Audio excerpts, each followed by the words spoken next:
I have not really made a particular video about this thing that I'm going to say now. I think this is my first time of making a video about this, and I'm going to do it now. But first of all, I want to say I am responsible for anything that I am going to say here in this video. But I am not responsible for anyhow you wish to reason it or understand it. I'm not responsible for that. But let me start this way. Having said that, let me start this way with this simple question. If three persons got into business agreement or business partnership, I think the best word here is partnership. If three persons got into business partnership and one particular person is making this business not to move forward, is slowing this business down and is causing the other parties in this business to be losing their own funds, and the business is not progressing because of this one person that is that is in this business partnership. Tell me, what do you think that the rest of these two will do? Hence, they have invested in this business, and the one person is slowing down the progress of this business. What do you think these two will do in order to secure their own money and for the business to move forward? What should they do?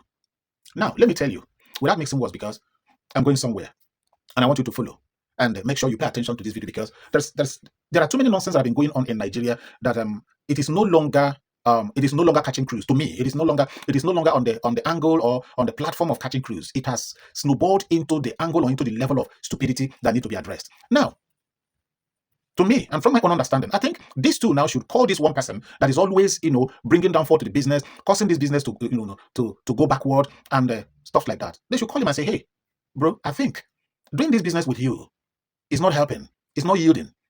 Hence, you don't want to, help for this business to grow or for this business to succeed. I think you better leave us in this business. Leave. In fact, we ask you to leave. Separate from us. Go and start up your own business and do your own business by yourself. Let the two of us that understand ourselves, that can do this business better, let the two of us be doing it. Just go. Now, if these two now is in agreement and ask this other one now to go, he will have no choice than to go. He will go. He will go and start his own business, whether he succeeds or fails, that is his own business. It doesn't concern these two again. Not that these two now will, they'll be angry with this one. They'll be fighting him. And this one they're fighting with will ask them, why are you guys fighting me? We're in this business together. Why are you quarreling me? Even when the share comes, even when the dividends comes in, you won't share it very well. The way it will, what is supposed to be my own share, I won't get. They'll say, hey, because you are the problem. Okay, this one now will say, that particular one now will say, okay, I want to leave this business and I want to. They say, no, you cannot go. You must remain. Who does that? Who does that? Now, why I'm saying this, why I ask this question is because of this.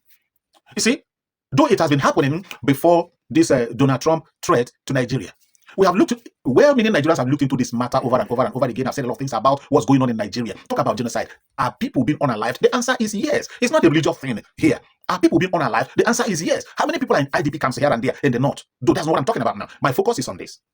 On anything that happens in Nigeria, you see people say their camera. What you'll be hearing is Biafrans, is Ndibo, is Biafrans, is Ndibo. Now, it has gone to, it is Biafrans that that wrote to Donald Trump and asked Donald Trump to come. And the Biafrans are celebrating that Trump is coming to destroy Nigeria. Biafrans are celebrating that Trump is coming. They're even asking Trump to come. They're jubilating. Okay. Those of you that see Biafrans and Ndibo as a problem to Nigeria or as a problem in Nigeria, my question to you all is this. This energy of bitterness and anger that you exhibit on the social media over the Igbos, have you ever, or why can't you channel that energy to persuade the federal government of Nigeria to let Biafrans go, so that you have your peace? Because you all are unaliving yourselves in silence with bitterness and anger. Let me tell you what is happening to you.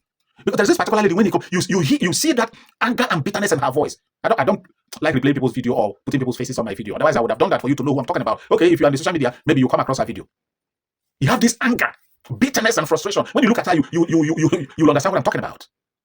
Now, why can't you put up that energy to pressurize and persuade the federal government of Nigeria to let these people go, so that we have our peace, so that Nigerians will have their peace, so that Nigerians will know themselves? Let them go. For them to go, you don't want them to go. Let them stay. For them to stay in peace. You don't want them to stay. They are your problem when they stay. Why can't you let them go? Do you now see how hypocritical all of you are? But let me tell you, those of you that have this, bad energy, those of you that have this anger, bitterness in your soul, what you are doing to yourself is that you are unaliving yourselves secretly, because you are like somebody who is taking a poison and is expecting someone else to be unalived by the poison you have taken into yourself by yourself. Because that's exactly what you guys are doing. Now, if you cannot organize yourselves, come to the social media and push the agenda and persuade and pressurize the federal government to let these Biafrans go, you are a hypocrite. You are a coward. You are hopeless and you are useless. You are senseless. You are mad. So what have you been gaining out of your propaganda of hate? What have you gained? And the more you fight these people on the social media with your propaganda and hate, they always look better than you. Yes. I laughed when I saw one guy on the social media. What the guy was saying was that the insecurity in the north is the Biafrans, the Igbos that are sponsoring the insecurity in the north because they want to go. Really? No. If this guy is not mad, does that statement make any sense? So the Fulanis from Futajelon, all the Fulanis that are not even Nigerian indigenes, that come from only God knows where, are now working for the Igbos against you that's supposed to be their brother that are in the same religion with them. Really? You come to say that in the social media just to, like I said ab initio, this anger and bitterness have snowballed into turning you guys into stupid. I'm sorry for using such words because I don't know how best to describe what, you have become in the social media. I don't know how best to describe what you guys have become. Listen, my people used to say that somebody that you are greater than, you cannot gossip somebody that you are greater than. It's that person that you are greater than that will gossip you.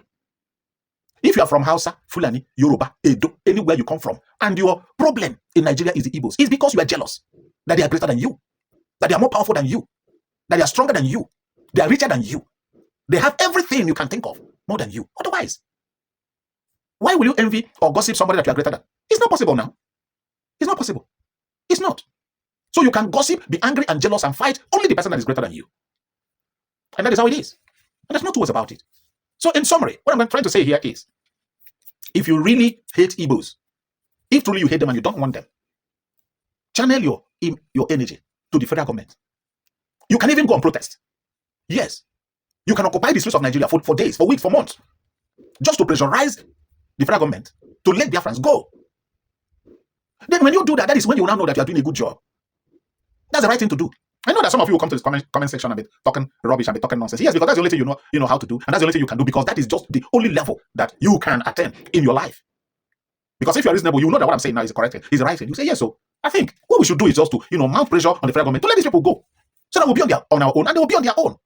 If they find them, go to their place. Let them do us anything where they like. If they find us, come to our place. We'll go do the anything we like. The last but not the least, I had one buzu, who was analyzing one nonsense in the social media.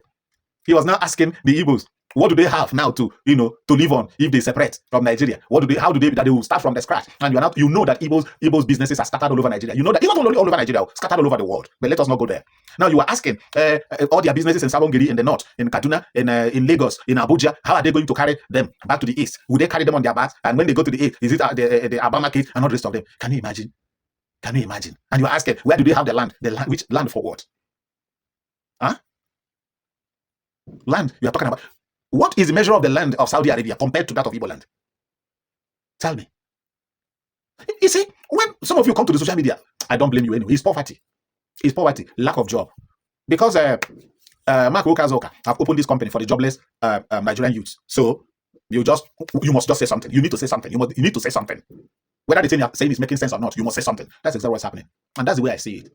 But if you don't follow this advice and do the needful, shut up, because you are nothing but a capital mogul. Bye. Stay safe. I love you.